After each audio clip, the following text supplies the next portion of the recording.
How's it going, everybody? This is Cameron White with White Light Astrology, giving you guys your monthly horoscope for November 2018 for Scorpio. Okay, Scorpio. So, to begin with, on November 6th, Uranus is retrograding back into Aries. So, where is that at in your chart? Hold on. That's your 6th house. That's right. Uranus has been in your 7th house for the past couple months. So, when it comes to Uranus being explosions, liberation, crazy things kind of happening out of nowhere, in your 7th house of relationships and other people and, especially like, lawsuits and stuff like that, you probably got a good flavor of that for the past couple months. But Uranus is going to retrograde back into your 6th house, where Uranus is all about, again, liberation, breakthrough, freedom. It's spark. It's the wild card. It's in Aries, where we're talking about force. We're talking about drive. We're talking about action. And this is going to be in your 6th house of your work, of your routine, of your health, and a lot of stuff like that. It also has to do with things not working and things breaking. As Uranus goes back into your 6th house, you're going to feel this big push again to kind of like, okay, what was that routine that I was in that was so, inspiring, and I just liberated myself from bad habits and just got into this routine that was really good. Uranus is bringing that energy back to you, what you guys kind of had for the past 7 years. So that is really, really awesome. On the same day, the North Node is going to be moving into Cancer, and the South Node will be moving into Capricorn, and we'll be talking about that more later, but I want to focus on the North Node in Cancer. So, as the North Node moves into Cancer and it moves into your 9th house, the North Node's been in Leo in your 10th house for a while, where it's been really focusing on your career, going towards that, focusing on, what the imagery that you want to build yourself up into. The North Node will move into Cancer, and the North Node is our soul's compass. It's like where we're always wanting to go, it's kind of like you go hiking somewhere and you finally get to the campground. The North Node is like which area you're going to end up going exploring first. The North Node is what we want to consume. It's what we're hungry for. We have a very big appetite. And as it moves into Cancer, we are talking about emotions. We are talking about trust. We are talking about protection. We are talking about bringing things together. And we're talking about nurturing and being maternal with people.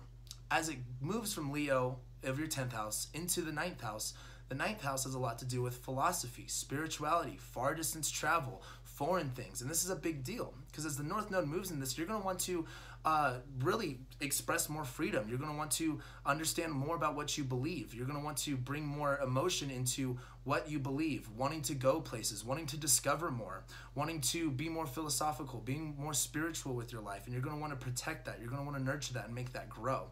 And that's really what you're going to be hungry for. And the North Node's going to be there for like a year and a half. So we got a lot of time to talk about that.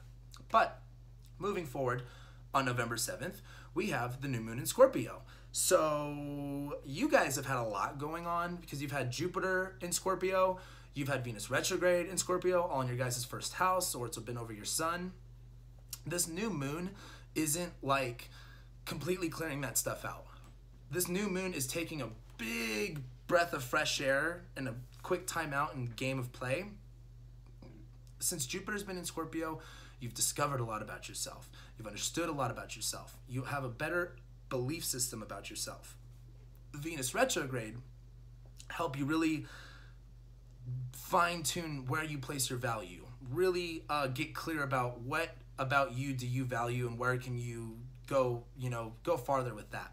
And as this new moon happens, this is kind of like, okay, realizing all that you've learned, all that you've taken in, and being able to move forward from that. It's not, just clearing out whatever happened and staying where it's at. It's like you guys went to this level, take a fresh breath of air while you're here, and then you get to keep moving forward.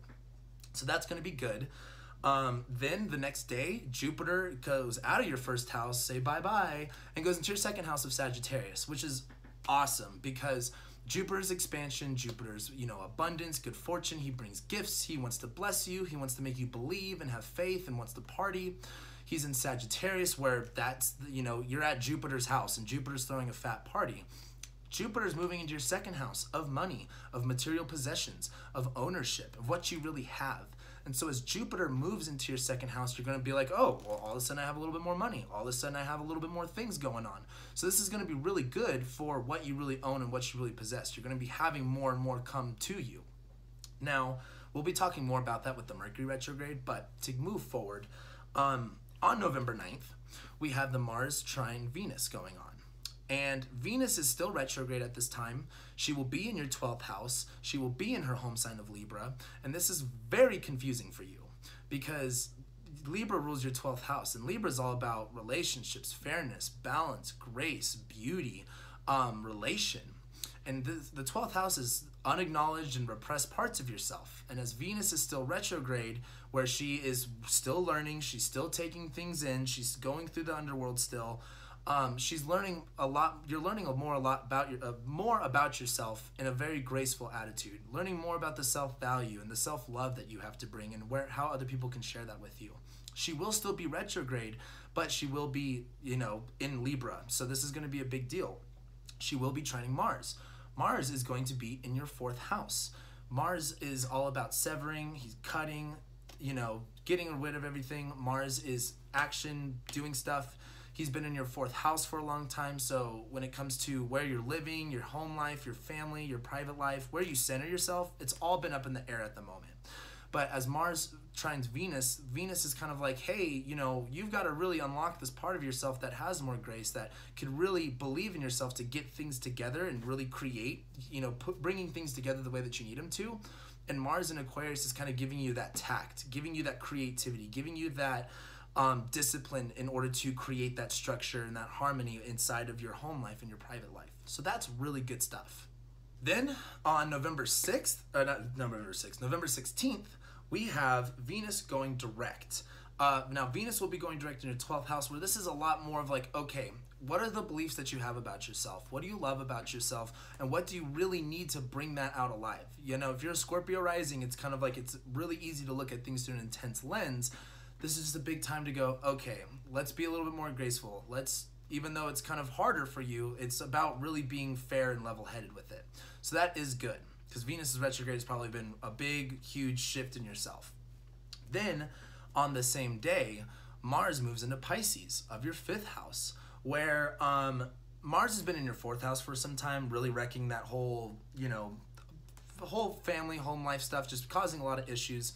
As Mars moves into Pisces, where Mars is action, he is war, he is severing, he is mad, he's got to get stuff done.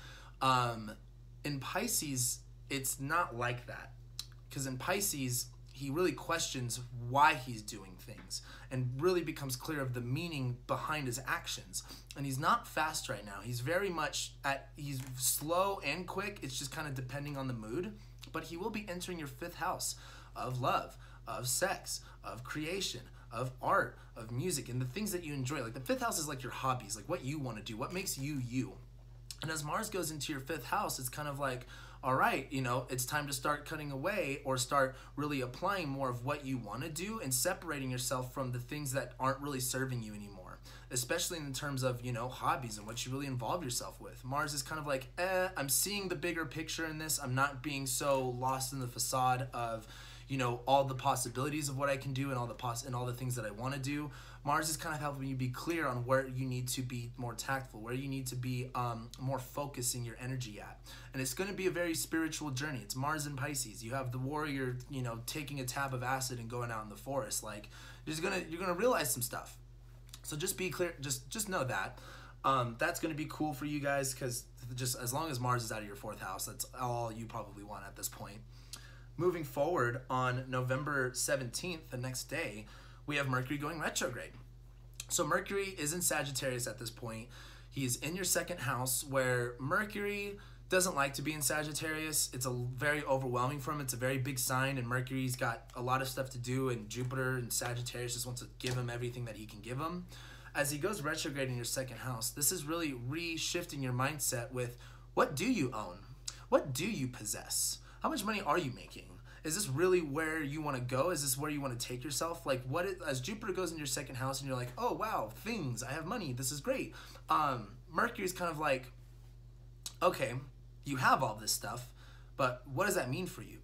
Really rethinking, reevaluating, just seeing a bigger perspective and counting, like I've been saying, crossing your T's, dotting your I's, retracing your steps with how you got there. This is going to be a big deal. We'll be talking more about this because there's more transits to happen. Then 2 days later, on November 19th, we have Mars squaring Jupiter. So as Mars goes into your 5th house and you're like, oh, there's all this stuff that I want to do and I want to pursue, Jupiter's in your 2nd house, where it's like, you have this money for it, you have the power to do it, you have the resources and the capabilities, But Mars is in your 5th house, where it's kind of like, I don't know if that's what I want to do anymore. I don't know if that's what I want to pursue, if I want to put my action on that.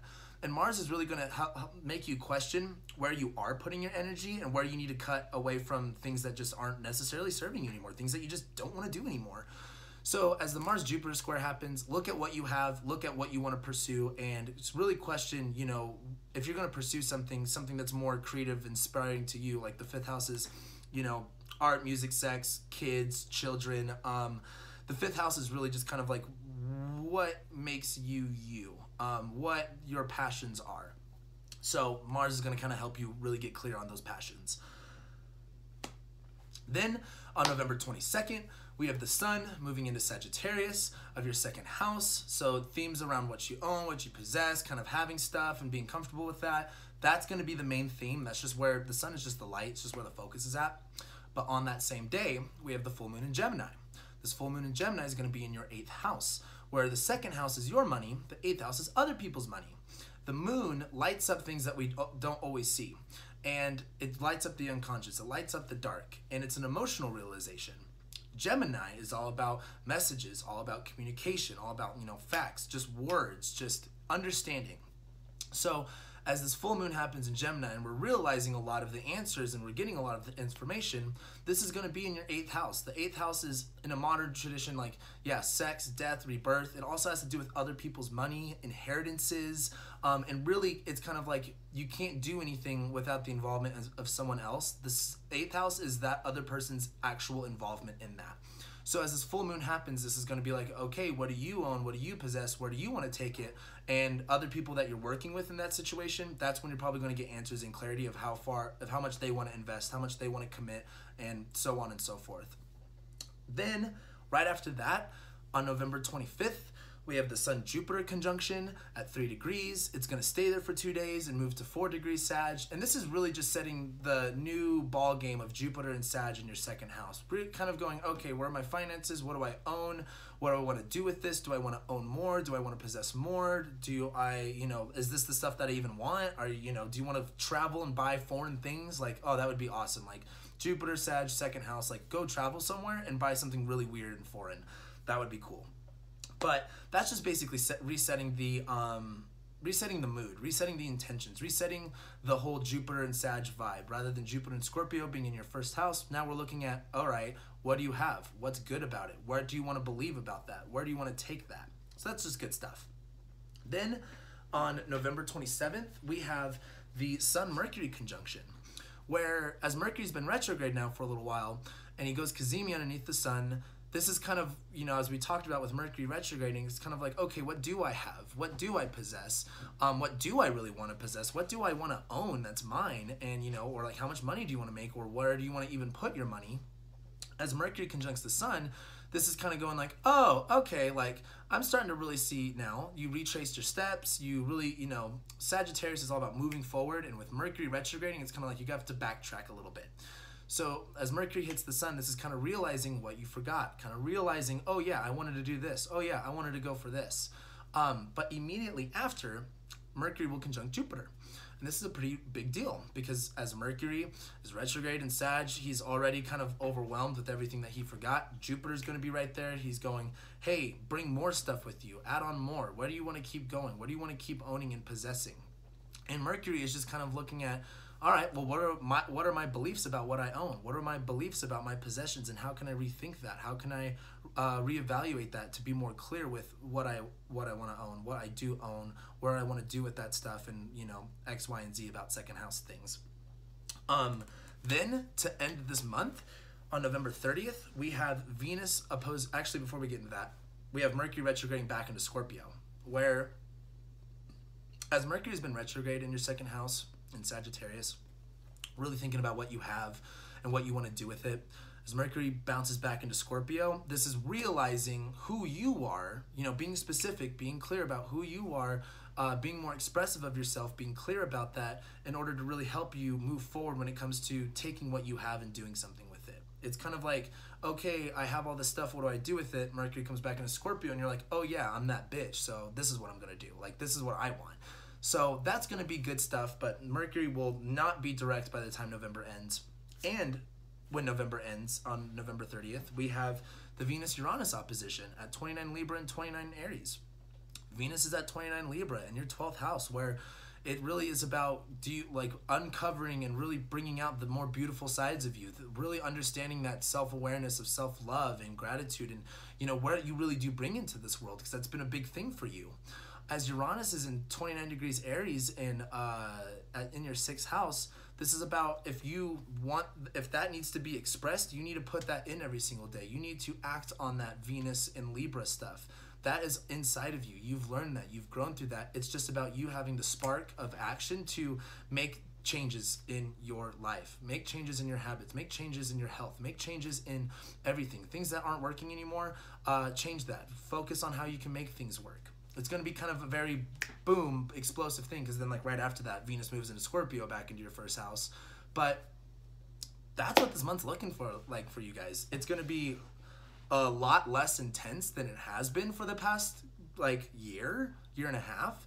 So this is really good news, but the focus is going into your 2nd house this month. So with that being said, thank you guys so much for liking, watching, commenting, subscribing, sharing, and I will be seeing you guys for next month's horoscopes.